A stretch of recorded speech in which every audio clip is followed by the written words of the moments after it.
우리 오늘 함께 볼 이 본문 또 히브리서 말씀은요.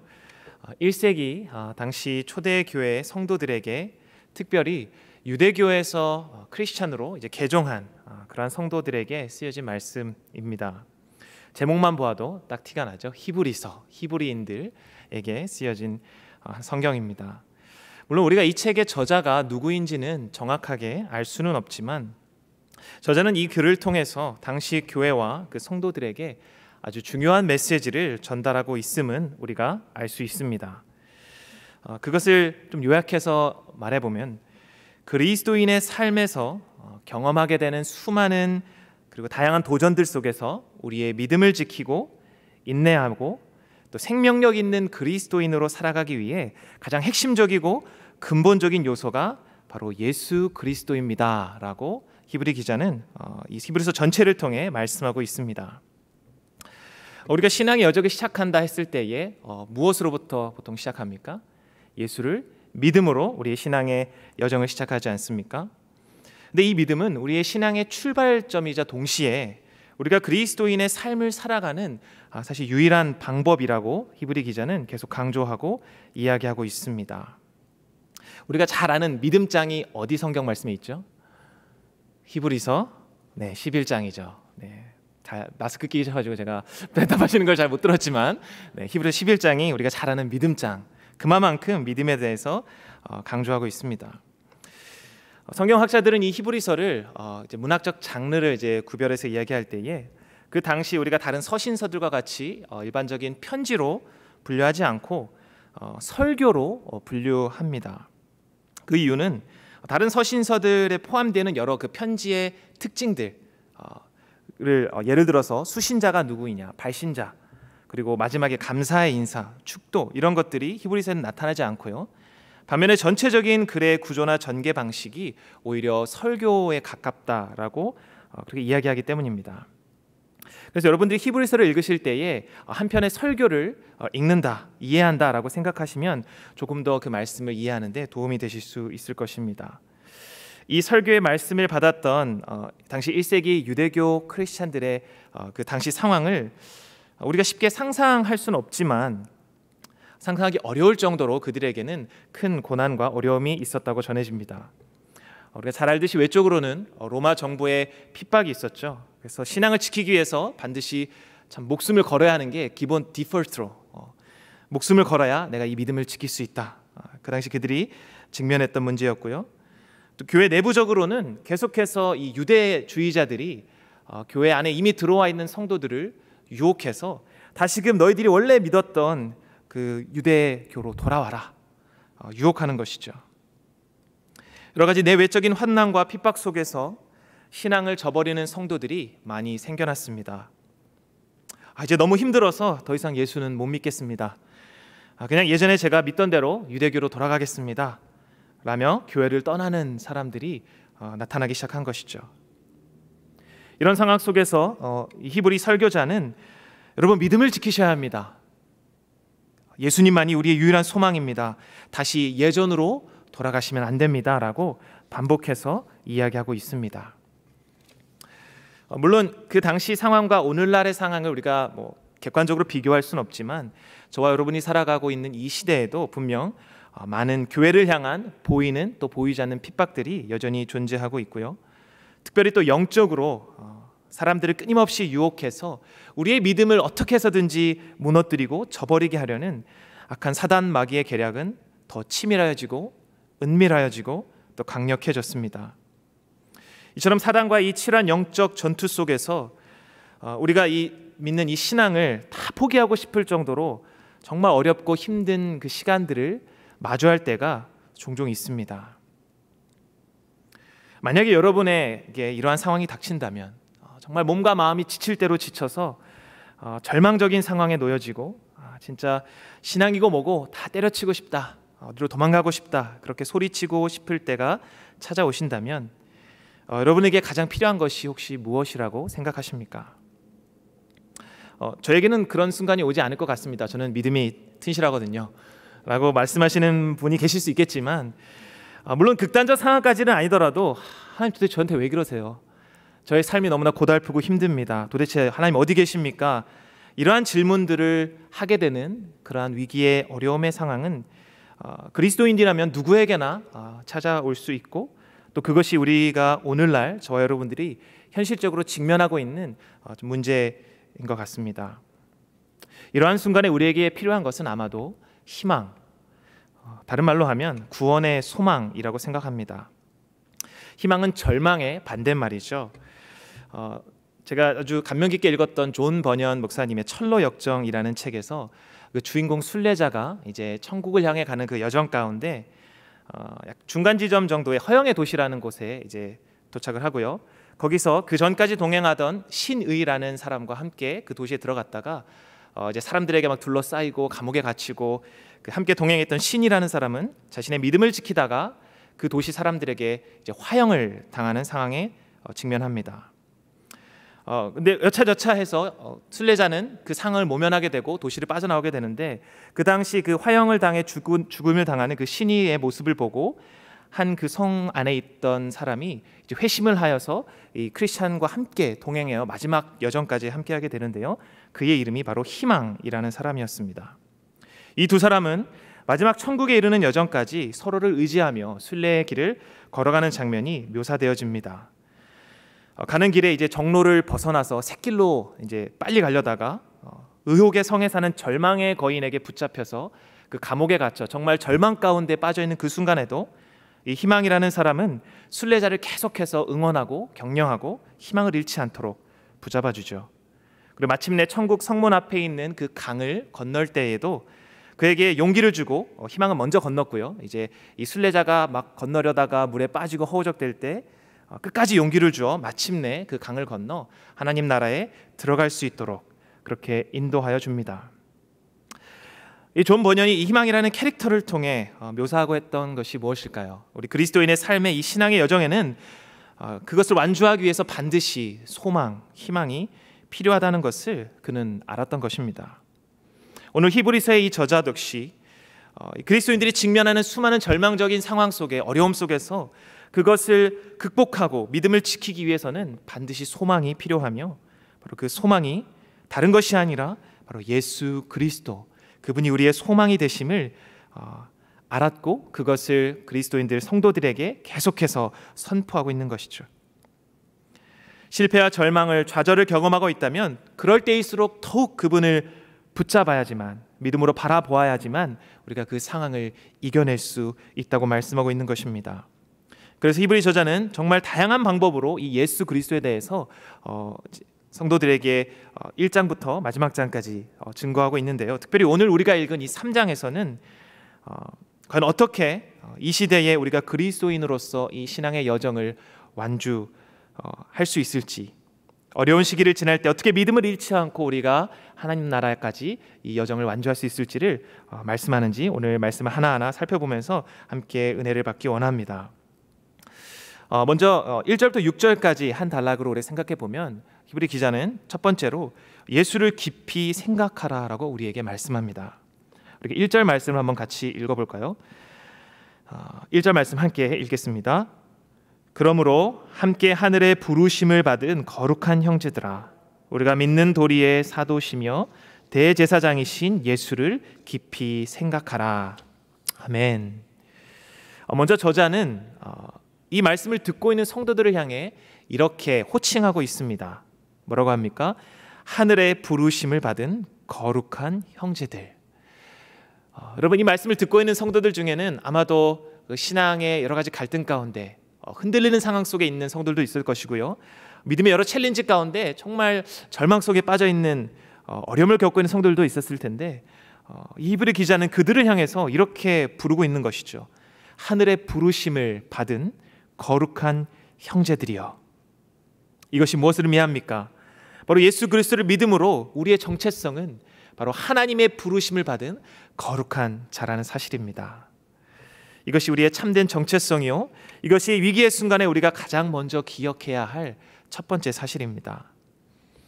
유명한 애니메이션이죠. 라이온 킹에서 그 이제 심바가 아버지의 그 유령을 보면서 듣는 그 유명한 장면이 있지 않습니까? Remember who you are. You are my son. 여러분, 우리는 어떠한 존재입니까? 여러분들이 믿음으로 그리스도인의 신앙 여정을 시작하셨다면 여러분들은 더 이상 죄의 종, 죄의 자녀가 아니라 바로 하나님의 자녀, 그리스도의 형제요, 하나님께서 불러주신 거룩한 하나님의 자녀임을 믿으시기 바랍니다. 그리고 그 믿음도 하나님께서 우리에게 은혜로 주신 것이고 영원 전부터 우리를 이미 불러주시기로 택정하시고, 그리고 그렇게 그리스도 안에서 우리를 부르사 우리의 죄를 사하여 주시고 하나님의 자녀 삼아 주셨습니다. 특별히 이것이 우리에게, 특별히 위기를 겪고 있는 성도들에게 주는 의미는 저는 이것이라고 생각합니다. 지금 내가 여러 가지 어려움 속에서 내 스스로의 모습을 바라볼 때에 전혀 거룩한 하나님의 자녀 같지 않고 나의 믿음만 흔들리는 것 같고 내가 하나님의 자녀인지 의심이 들 때도 있을 것입니다. 하지만 그렇게 내가 느낀다 할지라도 내가 이미 예수를 구주로 믿고 영접하고 하나님의 자녀가 되었다면 그것은 그 어떤 것이라도 바꿀 수 없고 변하지 않는 우리의 정체성이라는 사실이죠. 디모데후서 1장 9절에 사도 바울 말씀합니다. 하나님이 우리를 구원하사 거룩하신 소명으로 부르심은 우리의 행위대로 하심이 아니요 오직 자기의 뜻과 영원 전부터 그리스도 예수 안에서 우리에게 주신 은혜대로 하심이라. 아멘. 그렇기 때문에 우리는 이 정체성을 나의 행위대로가 아니라 하나님의 영원 전부터 택하신 그 부르심을 반드시 기억해야 합니다. 그렇게 위기의 순간 우리의 정체성을 기억하고 그 다음에 우리가 해야 할 일은 무엇입니까? 바로 예수를 깊이 생각하는 것입니다. 다른 말로 하면 모든 순간, 특별히 어려움의 순간에 닥쳤을 때에 우리의 모든 생각과 우리의 마음과 우리의 모든 집중을 다른 것이 아니라 오직 예수 그리스도께 향해야 한다는 말씀입니다. 왜냐하면 그렇지 아니할 경우에 우리는 어려움의 순간에 너무나도 쉽게 우리의 믿음을 잃어버릴 수 있기 때문입니다. 우리가 머리로는 하나님을 의지해야지, 내가 믿음을 지켜야지 하지만 정작 그 위기의 순간이 찾아오면 나의 마음속에 사단은 작은 목소리로 속삭이기 시작하죠. 그리고 우리 마음 가운데 의심을 심어주고 우리를 흔들리게 합니다. 그럴 때에 우리가 이 믿음을 잃어버리지 않기 위해 중요한 것이 무엇입니까? 바로 정체성을 기억하며 예수를 깊이 생각하는 것. 히브리 저자는 오늘 우리의 믿음인 대상인 예수 그리스도를 어떤 것으로 뭐라고 표현하고 있습니까? 1절 후반절에 우리의 믿는 도리의 사도요 대제사장이라고 표현하고 있습니다. 특별히 이 사도라는 호칭은 신약 성경 전체에 걸쳐서 예수님에게 단 한 번 사용되어진 표현입니다. 여러분, 사도의 본래 의미가 무엇입니까? 바로 보내심을 받은 자. 예수 그리스도의 예수님의 12 사도들, 처음에 12 제자였다가 예수님이 승천하시고 난 이후에 그들이 12 사도가 되었죠. 이 사도의 의미를 우리가 생각해 볼 때 예수님이 사도이시다. 누구의 보내심을 받은 사도입니까? 바로 하나님의 보내심을 받은 유일한 대리자라는 뜻입니다.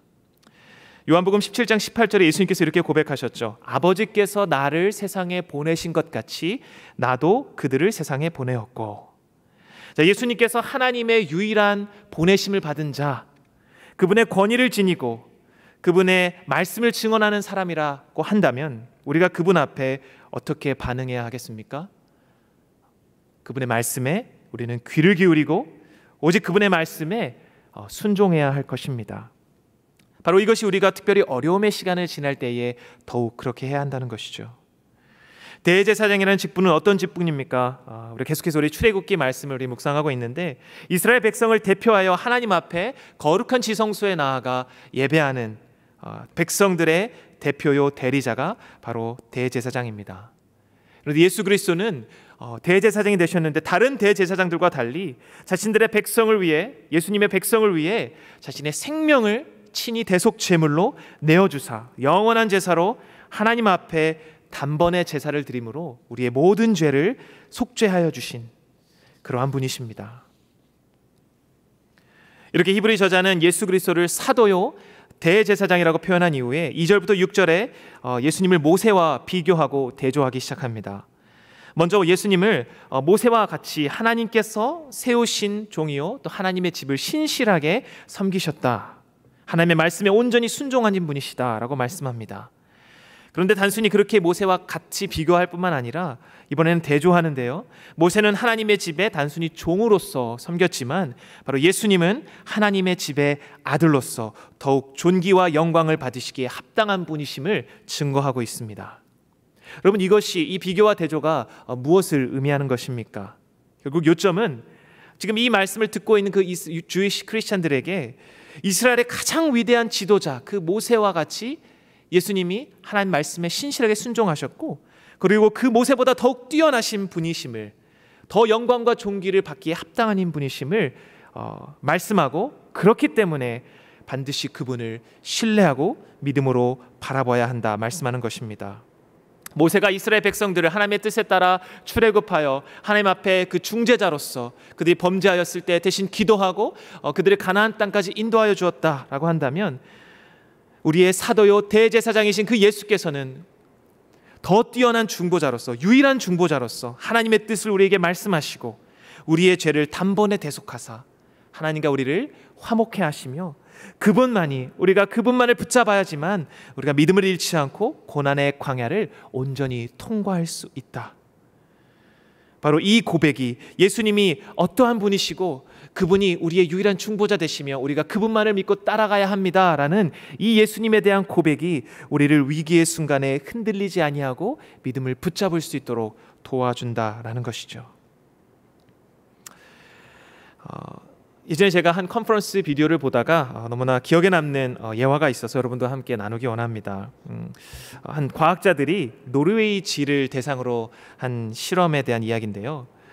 과학자들은 이 쥐들이 가진 어떤 의지를 실험하기 위해 한 가지 실험을 했는데, 쥐들을 양동이에 넣고요, 그리고 그 안에 물을 천천히 채워 넣기 시작했다고 합니다. 이제 물이 점점 차올라서 그 쥐들이 바닥에 서 있을 수 없는 높이가 돼서 그들이 헤엄치기 시작하면 과학자들은 시간을 재기 시작합니다. 이 반복되는 실험 결과를 통해 과학자들은 이런 결과를 얻었는데요.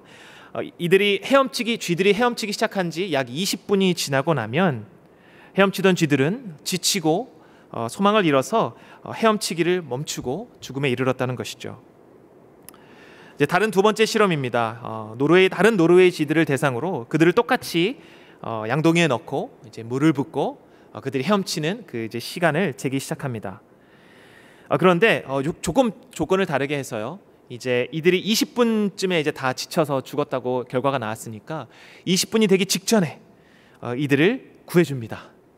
그러니까 죽지 않을 때 딱 구해줘서 다시 이제 숨을 쉴 수 있고 살아날 수 있도록 한 뒤에 그 쥐를 다시 양동이에 넣고요. 참 잔인하죠. 다시 양동이에 넣고 똑같은 시험을 이제 합니다. 그리고 이제 집중해서 관찰하는 것이죠. 이제 20분이 다 되어갈 때쯤에 과연 이 쥐들이 똑같이 20분쯤 됐을 때에 멈춰서 죽는지 안 죽는지 궁금했겠죠. 20분이 지났습니다. 1시간이 되고 2시간이 지나도 계속 쥐들이 헤엄쳤다고 합니다. 여러분, 도대체 몇 시간이나 이 쥐들이 헤엄을 쳤을까요? 궁금하시죠? 실험 결과에 따르면 17시간이나 무려 헤엄을 치고 살아 있었다고 합니다. 일반 쥐들은 20분이 되면 그냥 스스로 헤엄치는 걸 포기하고 익사했지만, 한 번 구해주었던 쥐들은 계속해서 헤엄을 치면서 버텼다는 것이죠. 바로 그들이 끝까지 포기하지 않았던 이유를 그들은 이렇게 얘기했습니다. 한번 그 구조됨을 경험해봤기 때문에 그들이 절망적인 상황에 아무리 힘들고 지쳐도 다시금 내가 구조될 수 있다라는 이 소망 때문에 그들은 끝까지 포기하지 않고 헤엄을 쳤다라는 것이죠. 여러분, 우리가 이 실험에서 간접적으로 알 수 있는 사실은 그만큼 소망이 있다는 것이 얼마나 파워풀하다는 것임을 우리는 생각해 볼 수 있습니다. 그리스도 안에서 이미 한 번 죄에서 그리스도의 영원한 속죄로 인해 구원안을 받은 저와 여러분들이, 그 한 번 구원을 경험한 저희들이 이 세상을 살아가는 동안에 닥쳐오는 수많은 위기와 어려움들을 어떻게 극복할 수 있습니까? 바로 이 소망을 붙잡음으로써 우리는 계속해서 그 위기 속에 버티고 앞으로 나아가고 헤엄칠 수 있다는 것이죠. 그래서 히브리 기자는 예수 그리스도를 깊이 생각하라고 우리에게 말씀하신 겁니다. 바로 우리를 구원하신 그분, 우리의 사도요 대제사장이요 모세보다 뛰어나신 그분께서 우리를 구원하신 그분을 붙잡아야지만 우리의 믿음이 흔들리지 아니하고 언제나 바로 설 수 있다라는 것이죠. 사랑하는 성도 여러분, 삶의 위기가 찾아올 때면 우리가 어떠한 존재인지를 쉽게 잊어버립니다. 왜냐하면 우리의 시야가 좁아져 현실의 문제, 위기에만 집중되기 때문이죠. 그래서 내가 누구이며 지금 내가 무엇을 붙잡아야 하는지를 종종 잊어버릴 때가 많이 있습니다. 하늘의 부르심을 받은 거룩한 믿음의 세교의 형제 자매 여러분, 여러분이 위기를 직면할 때에 여러분이 어떠한 존재인지를 꼭 기억하시기 바랍니다. 하나님과 인간 사이의 유일한 중보자 되신 그 예수께서, 우리의 사도요 대제사장 되신 그분께서 자신의 목숨을 바쳐 구원한 저와 여러분, 하나님의 자녀요 가족이 된 저희들, 지금 나의 삶이 정말 힘들고 어려움과 유혹과 시험 가운데 가득 차 있다고 한다면 그 예수님을 바라보시고 우리의 소망 되신 그 예수님을 붙잡으시기 바랍니다. 그 소망이 저와 여러분들을 이 위기와 어려움에서 계속해서 믿음을 지킬 수 있도록, 이 믿음의 경주를 완주할 수 있도록 붙잡아 주실 줄 믿습니다. 두 번째로 히브리 기자는 이렇게 명령합니다. 우리의 마음을 완고하게 하지 말라.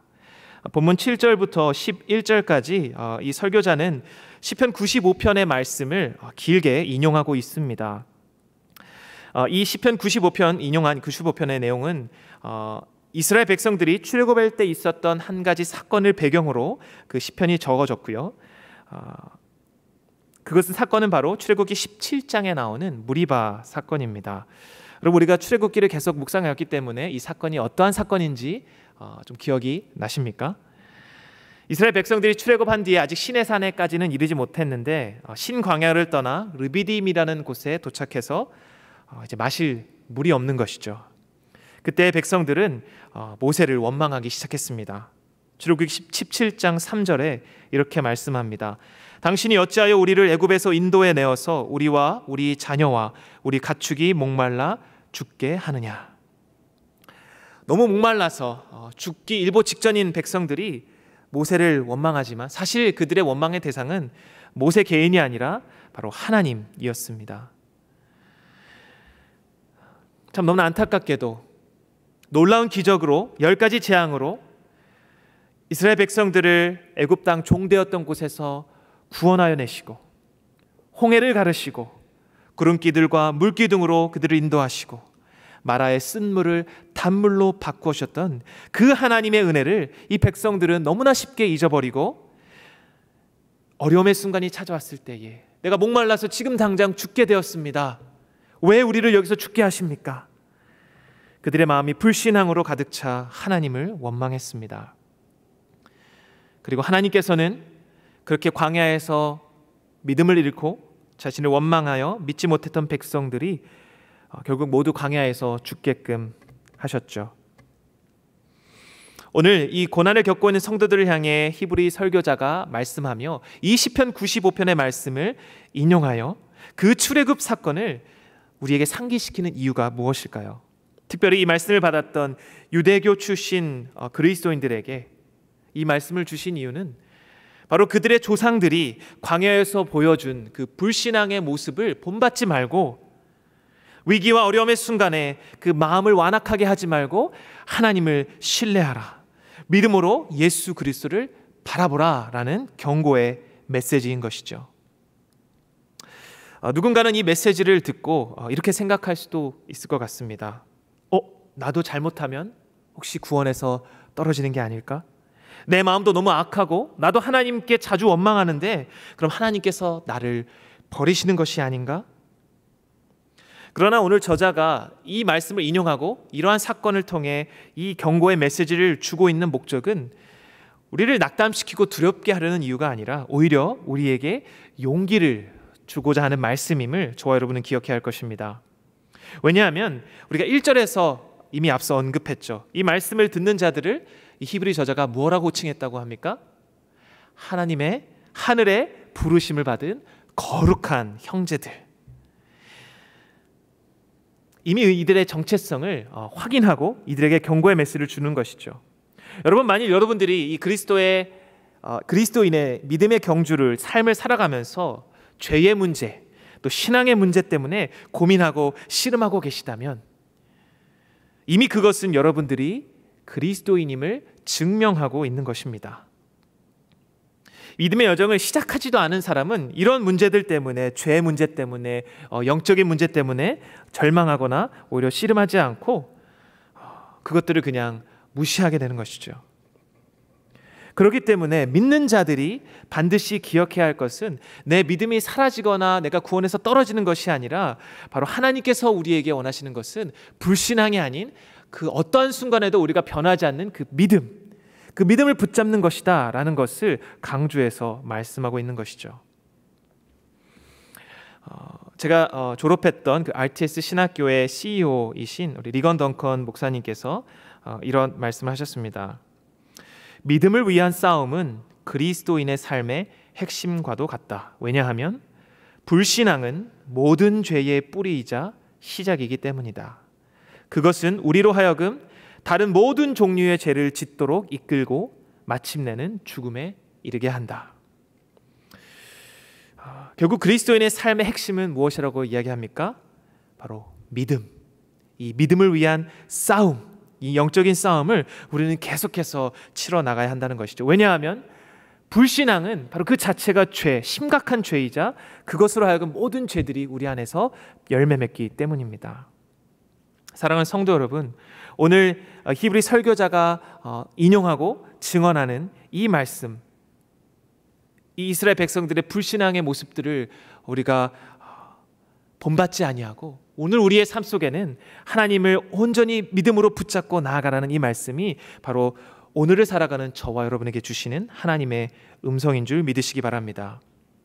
위기의 순간에 찾아올 때에 이스라엘 백성들과 같이 우리 마음을 완악하지 하지 말고 오직 믿음으로 예수 그리스도를 바라볼 수 있기 바랍니다. 마지막으로 히브리 설교자는 이렇게 권면합니다. 오늘 본문 12절 13절 말씀인데요, 함께 읽어보겠습니다. 형제들아, 너희는 삼가 혹 너희 중에 누가 믿지 아니하는 악한 마음을 품고 살아계신 하나님에게서 떨어질까 조심할 것이요, 오직 오늘이라 일컫는 동안에 매일 피차 권면하여 너희 중에 누구든지 죄의 유혹으로 완고하게 되지 않도록 하라. 우리가 어떤 자들인지를 기억하고 그리고 예수님께 우리의 모든 생각과 집중을 올려드리고 치열한 영적 전투 속에서 우리의 불신앙을 떨쳐내고 믿음으로 바로 서면서 우리가 마지막으로 실천해야 될 한 가지 중요한 것이 있습니다. 그것은 바로 서로 격려하는 것입니다. 하나님께서 우리에게 믿음의 공동체를 주신 여러 가지 많은 이유 중에 하나는 저는 이것이라고 생각합니다. 바로 우리의 연약함 때문입니다. 왜냐하면 나 혼자서 이 영적인 전투, 이 신앙의 싸움, 믿음을 지키는 것이 연약한 우리에게 너무나도 힘든 일인 것임을 하나님께서 아시기에 우리가 이 삶의 믿음의 경주를 끝까지 완주할 수 있도록 바로 우리에게 믿음의 동역자들, 믿음의 공동체를 허락하여 주신 것이죠. 오늘 히브리 설교자는 이 공동체 안에서 우리가 서로 피차 권면해야 되는 주된 목적을 뭐라고 말씀합니까? 바로 죄의 유혹에 빠지지 않도록 하라라고 명령합니다. 바로 앞서 얘기했던 이스라엘 백성들이 빠졌던 그 위기 속에서 하나님을 신뢰하지 못하는 불신앙의 죄, 그것에 빠지지 않도록 주위의 위기의 순간을 지나는 형제와 자매들이 있다면 그들 옆에 서서 예수 그리스도를 바라보고 신뢰할 수 있도록 그들과 함께 있어주고 함께 울어주고 함께 격려하며 주의 말씀과 소망을 나누어 주라라고 말씀하는 것이죠. 또 혹시나 죄의 유혹에 이미 빠져 넘어진 지체들이 있다면 그들이 다시 돌이켜 회개하고 다시 믿음의 경주를 함께 걸어갈 수 있도록 그들에게 힘과 용기를 주어야 하는 것이 바로 공동체의 지체들이 해야 할 일입니다. 또 매일의 여러 가지 삶의 유혹들이 찾아올 때마다 말씀의 길을 떠나 새 길로 가지 않도록 서로의 영적인 상태를 늘 확인해주고 잘못된 선택을 내리지 않도록 서로 권면하여 주는 것이 바로 믿음의 공동체가 해야 할 일인 것입니다.